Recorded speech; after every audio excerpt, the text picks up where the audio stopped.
Pernahkah Anda memperhatikan sesuatu yang aneh? Di saat Anda akhirnya menang dalam sebuah perdebatan, mengalahkan pesaing, membuktikan diri benar, atau membuat orang lain diam, ada kekosongan tipis yang muncul sesudahnya. Bukan kebahagiaan, bukan kedamaian, hanya keheningan yang kering, seolah sesuatu dalam diri berkata, "Baik, kita menang." Lalu apa? Kita diajarkan bahwa kemenangan membawa kebahagiaan. Namun kebijaksanaan kuno berbisik sebaliknya. Ego tidak pernah benar-benar menginginkan kebahagiaan. Ia menginginkan posisi, ia menginginkan dominasi, ia menginginkan validasi, dan lebih dari segalanya, ia ingin menang. Ego adalah arsitek identitas kita. Ia membangun dinding dari cerita, label, pencapaian, luka masa lalu, dan harapan masa depan. Ia menciptakan aku yang terpisah dari dunia, lalu menghabiskan seluruh energinya untuk mempertahankan citra itu. Dalam permainan ini, kebahagiaan hanyalah bonus kecil yang kebetulan muncul ketika ego merasa unggul. Namun jika harus memilih damai atau menang, ego hampir selalu memilih yang kedua. Dalam video ini, kita akan menyelami akar terdalam dari dorongan ini. Kita akan menyingkap bagaimana tradisi spiritual kuno memahami ego sebagai mekanisme pertahanan yang cerdas namun buta. Kita akan melihat bagaimana ia menyusup ke dalam hubungan, karier, bahkan perjalanan spiritual kita sendiri. Dan yang paling penting, kita akan membahas teknik praktis untuk membedakan suara ego dari suara kesadaran yang lebih jernih. Karena rahasia yang jarang dibicarakan adalah ini. Selama hidup Anda dikendalikan oleh kebutuhan untuk menang, kebahagiaan akan selalu terasa seperti bayangan yang menjauh ketika dikejar. Namun ketika Anda mulai mengenali permainan itu, sesuatu yang berbeda muncul. Bukan kemenangan, bukan kekalahan, melainkan kebebasan. Dan kebebasan itu adalah pintu menuju kebahagiaan yang tidak bergantung pada siapa yang benar. Sebelum kita melangkah lebih dalam, saya ingin tahu sesuatu dari Anda. Tulis di kolom komentar, dari kota mana Anda menonton video ini, dan pada menit keberapa video ini sampai kepada Anda. Apakah Anda menemukannya di awal perjalanan, atau justru ketika hidup sedang memunculkan pertanyaan yang sulit dijawab? Menariknya, gagasan bahwa ego lebih mencintai kemenangan daripada kebahagiaan bukanlah ide modern. Ini adalah pemahaman yang telah bergaung selama ribuan tahun. Dalam tradisi Vedanta kuno, istilah ahamkara merujuk pada pembentuk aku, mekanisme batin yang menciptakan identitas terpisah. Ahamkara tidak jahat, tetapi ia selalu sibuk mempertahankan bentuknya. Ia membandingkan, menilai, dan bersaing. Dalam teks-teks Upanishad, kebahagiaan sejati tidak pernah dikaitkan dengan penguatan identitas, melainkan dengan pelampauan identitas. Buddhisme awal berbicara tentang anatta, ketiadaan diri yang tetap. Sang Buddha mengamati bahwa penderitaan muncul bukan karena dunia melawan kita, tetapi karena kita begitu terikat pada gambaran diri yang ingin selalu benar, selalu diakui, selalu menang. Ego merasa terancam oleh kehilangan status lebih daripada oleh kehilangan kedamaian. Dalam mistisisme Sufi, ada istilah nafs, bagian diri yang terus menuntut pengakuan dan supremasi. Para Sufi menggambarkannya seperti bayangan yang mengikuti cahaya kesadaran. Selama seseorang mengikuti bayangan itu, ia akan berputar tanpa akhir dalam kompetisi halus melawan dunia. Bahkan dalam filsafat barat, para stoik seperti Epictetus mengingatkan bahwa penderitaan lahir dari kebutuhan untuk mengendalikan hal-hal di luar diri. Dan kebutuhan untuk mengendalikan seringkali hanyalah wajah lain dari kebutuhan untuk menang. Di seluruh tradisi ini, benang merahnya jelas. Ego tidak mengejar kebahagiaan sebagai keadaan batin yang damai. Ia mengejar konfirmasi bahwa ia lebih unggul, lebih benar, atau lebih aman daripada yang lain. Dan selama pencarian itu menjadi pusat kehidupan, kebahagiaan sejati akan terasa seperti oasis yang selalu berpindah. Sekarang, Pertanyaannya menjadi sangat personal. Jika ego selalu ingin menang, bagaimana kita hidup tanpa terus-menerus terjebak dalam arena kompetisi batin? Kita tidak bisa membunuh ego. Itu bukan tujuan. Ego adalah alat navigasi identitas. Yang perlu kita lakukan adalah memindahkan posisinya dari penguasa menjadi pelayan. Berikut adalah praktek-praktek konkret yang bisa Anda terapkan. 1. Latihan berhenti sebelum merespons. Setiap kali Anda merasa dorongan kuat untuk membalas, membantah, atau membuktikan diri benar, lakukan satu hal sederhana. Berhenti 3 detik. 3 detik ini adalah celah kecil antara stimulus dan respons. Di dalam celah itulah kesadaran hidup. Tanyakan dalam hati, apakah saya ingin damai atau ingin menang? Apakah respons ini lahir dari kejernihan atau dari kebutuhan mempertahankan citra? Awalnya, Anda mungkin tetap memilih membalas. Tidak apa-apa. Tujuannya bukan menjadi sempurna. Tujuannya adalah melihat pola. Dan begitu pola terlihat, kekuatannya mulai berkurang. 2. Teknik kehilangan dengan sengaja. Sekali seminggu, pilih satu situasi kecil di mana Anda bisa saja menang, tetapi Anda memilih untuk tidak melakukannya.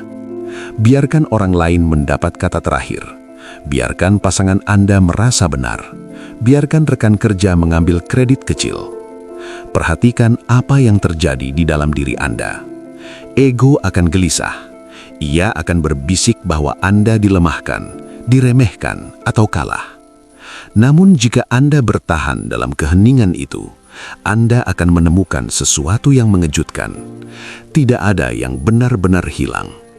Identitas Anda tetap utuh. Dunia tidak runtuh. Latihan ini melatih sistem syaraf untuk menyadari bahwa tidak menang bukan ancaman eksistensial. 3. Observasi sensasi tubuh. Ego tidak hanya hidup dalam pikiran, ia hidup dalam tubuh. Ketika Anda merasa tersinggung atau dipermalukan, perhatikan di mana sensasinya muncul. Apakah di dada yang mengencang, di perut yang mengeras, di rahang yang menggigit? Alih-alih langsung bereaksi, duduklah dengan sensasi itu selama 60 detik, tanpa cerita, tanpa narasi. Yang Anda latih di sini adalah kapasitas untuk memisahkan sensasi dari identitas. Anda menyadari bahwa reaksi hanyalah energi yang bergerak, bukan definisi diri.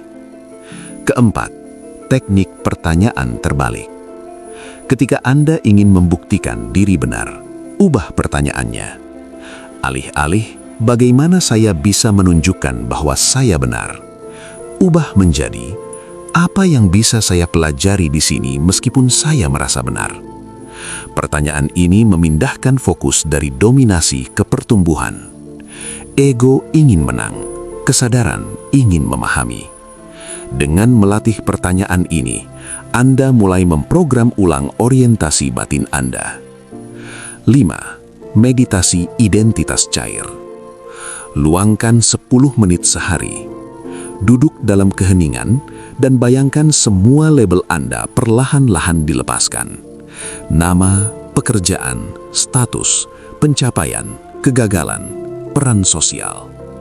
Bayangkan semua itu seperti pakaian yang dilepas satu persatu.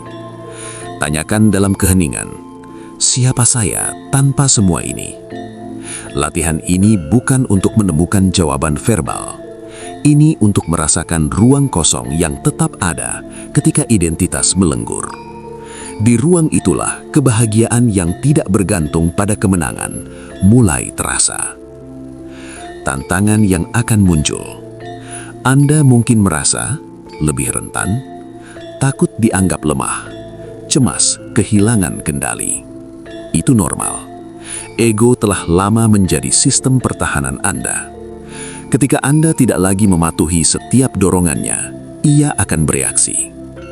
Namun seiring waktu, sesuatu yang berbeda muncul. Konflik eksternal berkurang, hubungan menjadi lebih ringan, Energi mental yang dulu dihabiskan untuk pembuktian mulai tersedia untuk kreativitas dan kehadiran. Inilah paradoksnya. Ketika Anda berhenti berusaha menang dalam setiap situasi, hidup berhenti terasa seperti medan perang. Dan dari tanah yang tidak lagi dipenuhi pertempuran, kebahagiaan mulai tumbuh bukan sebagai hadiah kemenangan, tetapi sebagai kondisi alami. Sekarang, izinkan saya meminta sesuatu yang sederhana dari Anda. Tarik napas perlahan, tahan sejenak, lalu hembuskan dengan lembut. Biarkan bahu Anda turun sedikit.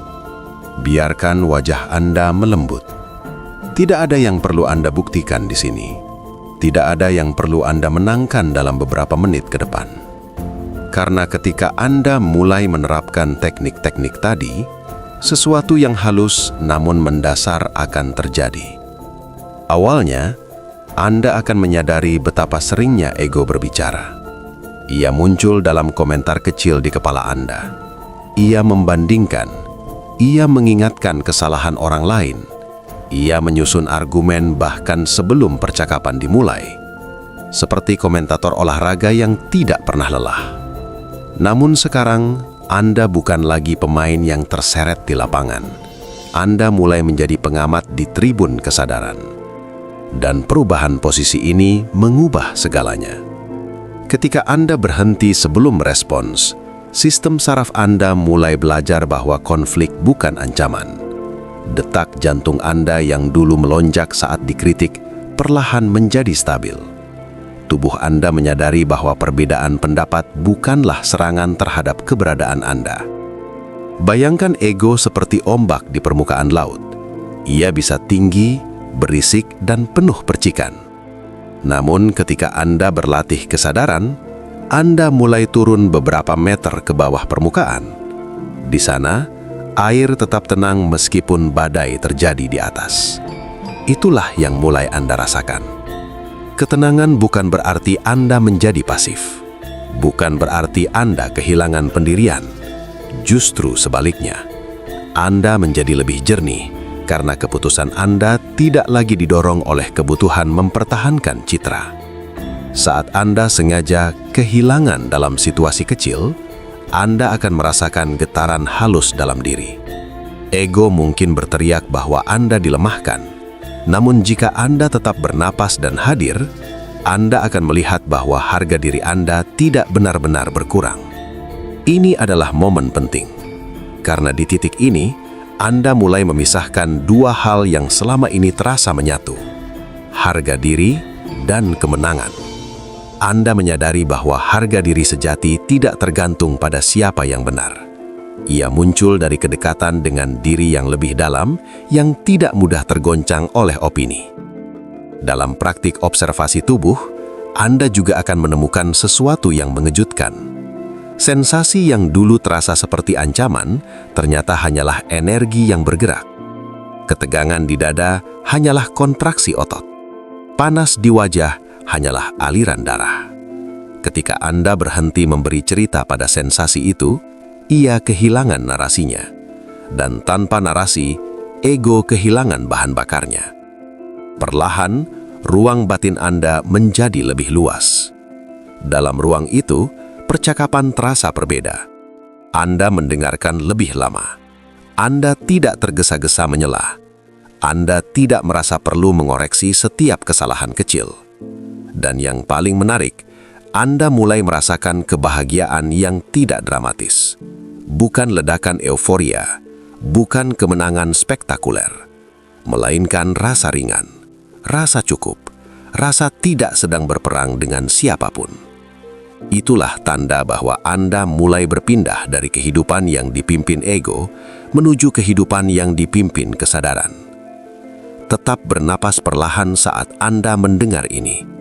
Rasakan bahwa Anda aman tanpa harus menjadi yang paling benar. Di bagian berikutnya, kita akan menyelami lapisan yang lebih dalam. Karena ketika ego mulai menghilangkan kendali absolutnya, ia tidak selalu pergi dengan tenang. Ada nuansa dan paradoks yang perlu Anda pahami agar perjalanan ini tidak disalahartikan. Sekarang, saya ingin Anda sedikit lebih fokus.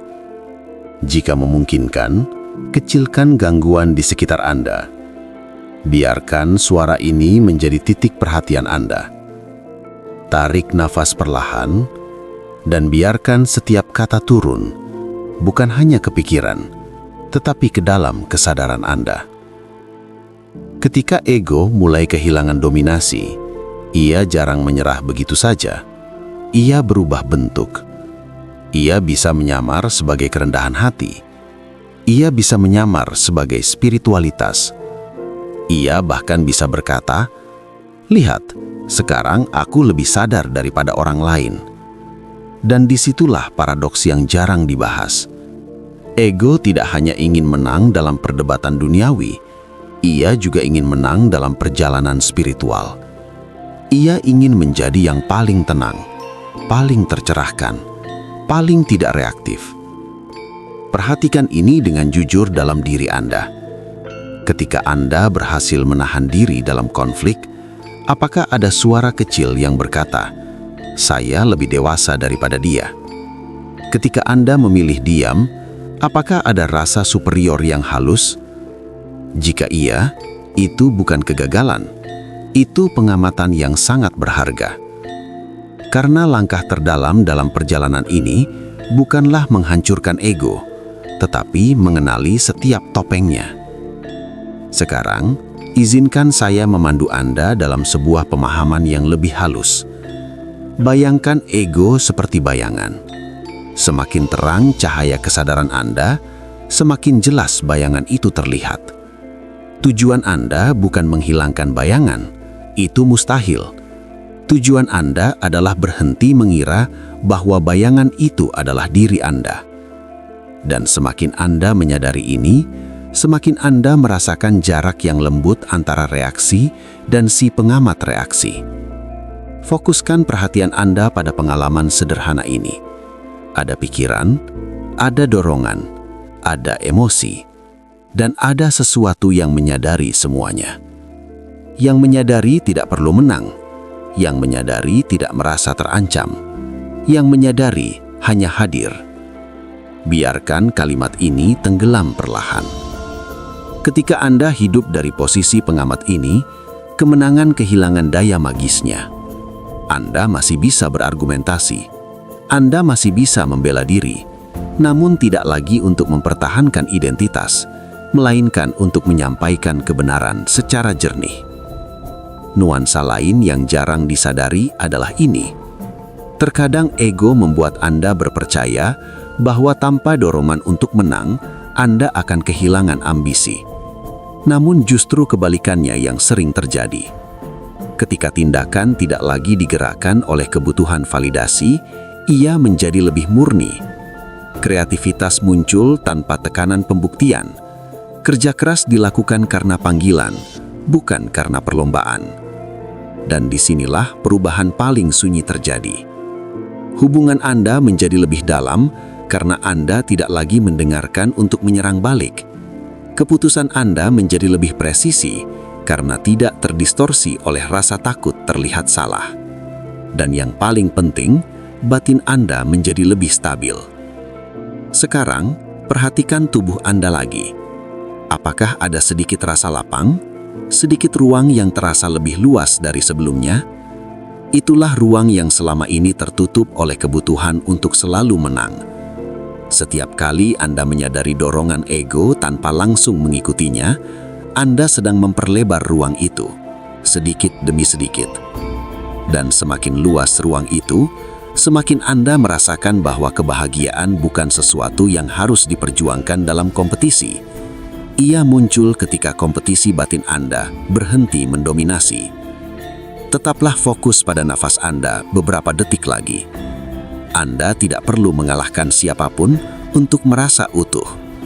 Anda tidak perlu menjadi yang paling benar untuk merasa aman. Anda tidak perlu menang untuk bahagia. Kita telah berjalan cukup jauh. Kita melihat bagaimana ego tidak benar-benar mencari kebahagiaan, melainkan konfirmasi.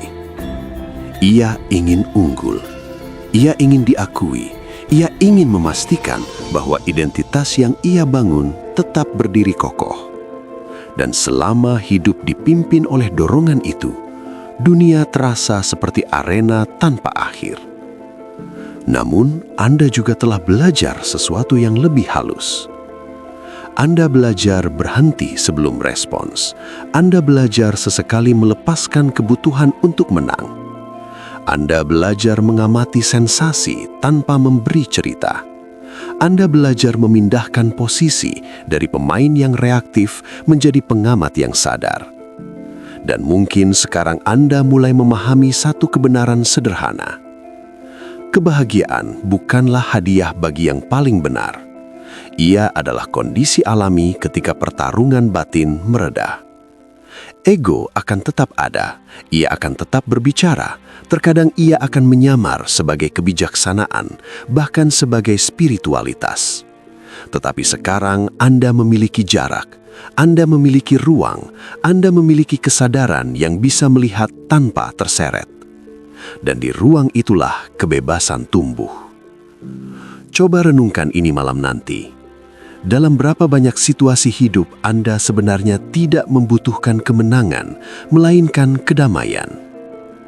Jika video ini menyentuh sesuatu dalam diri Anda, tuliskan refleksi Anda di komentar. Dari kota mana Anda menonton dan bagian mana yang paling menggugah kesadaran Anda? Dengan berbagi, Anda tidak sedang bersaing, Anda sedang memperluas percakapan. Teruslah berlatih, tidak untuk menjadi lebih unggul dari orang lain, tetapi untuk menjadi lebih jernih terhadap diri sendiri. Karena ketika Anda berhenti hidup untuk menang, Anda mulai hidup untuk sadar. Dan dari kesadaran itulah kebahagiaan yang tenang muncul, tanpa perlu diumumkan, tanpa perlu dibandingkan, tanpa perlu dibuktikan.